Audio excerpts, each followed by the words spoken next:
Eu hai unha cousa que falo moitas veces que a miña irmán é que é o afortunados que somos de haber nacido nunha aldea.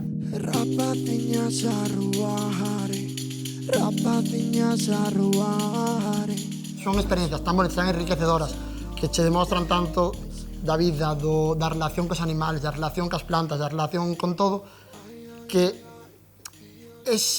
todo eso é algo que sinto que a mí me afectou directamente na miña música. Debaixo do lavadoiro onde María lavaba topei un anillo de ouro nunha mata colorada. Desde a necesidade que teño de ter un control total sobre as temáticas, as letras, a instrumentación, agora incluso a paranoia que me está entrando con construir eu instrumentos e demais. E son cousas que sei que adquirín de velo na casa, de ver que se rompía unha azada, non ibas comprar unha azada nova, ibas coller unha vara e ibala a cortar e ibala a meter outra vez no que é a azada, no que é o ferro.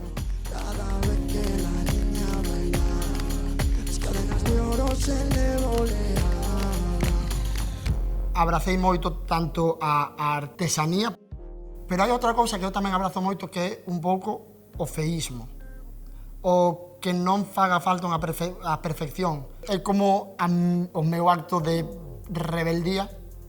En vez de ir a gravar a un estudio, que antes non tiña a oportunidade, agora por sorte teño, e aínda así volvo tolos a xente que traballa comigo porque digo que prefiero gravar cando estou na miña habitación, na habitación de invitados da miña casa, poño ali o ordenador, poño o micro no medio da sala e poño a gravar según estou compoñendo, según estou probando, as voces principales, as armonías e demais.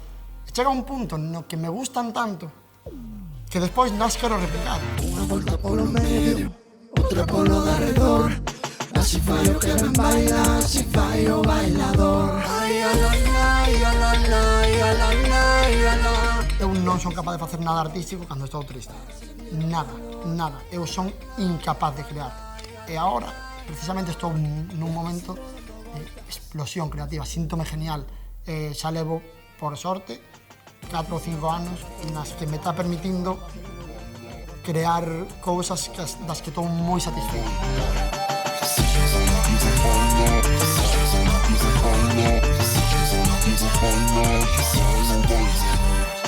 Descubrir que esa maneira de expresarme dunha forma máis emocional e con menos filtros a min axudoume incluso a lidiar ca miña vida, porque foi que me permitiu comezar a expresarme dunha maneira máis fluida, máis natural, con menos filtros, con menos trabas cara a mí mismo e cara as miñas emocións.